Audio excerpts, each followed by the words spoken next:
Dottore, ma avete visto un cane con una mutanda addosso? E che cane? È un boxer. Comunque dovete uscire. Non potete stare con i cani in mezzo al campo. Vabbè, ma io sono autorizzato, io sono il dog sitter dei calciatori. Loro giocano e io ci guardo i cani, insomma. Ma che, non scherzi? Oh, quello è un mestiere difficile, lo sapete come sono i cani, si accaniscono. Vabbè, comunque dovete uscire con questi cani, non possono stare in mezzo al campo. Stamattina noi abbiamo iniziato proprio male, avevo comprato questi guinzagli che si allungano più di 50 metri. Bello.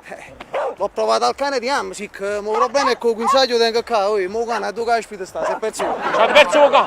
Vabbè, comunque dovete uscire, non ve lo dico più, grazie gentlemen, qua stiamo Mi lavorando. raccomando, non alzate la bandierina che i cani hanno un culo all'arbitro, si ingrippano. Vabbè, ma io devo fare il mio lavoro. Oh, mannaggia! E te la città pure, non hai sa Ma bandierina. che io eri fuori gioco, io lo devo segnalare. Ma tu me lo fai passare noi stamattina a me? Comunque ve ne dovete andare di qua. Danna magnifica cane.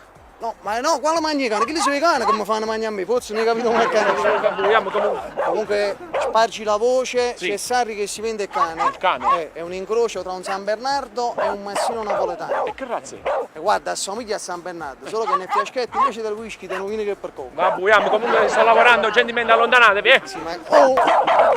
Sta città pure, non hai sa bandierina. Fallo di Culibali, io lo devo segnalare, questo è il mio mestiere. Stai facendo impressione a tutti i cani, mannaggia. Vabbè, comunque voi verrete a casa, danna magnifica cani, cancelli, danna mangiare. I cani sono tutti quieti, solo quel cane là, Quale? il cane là non ti fidare. Quale? Quello al centro? È un cane Balotelli, Ah. ecco il mio padrone, ieri l'ho trovato a letto con mia moglie. Ma quello è un animale fidato, il cane. Un cane, moglie, ma no però. Vabbè, comunque dovete uscire, dovete uscire. Oh, mannaggia!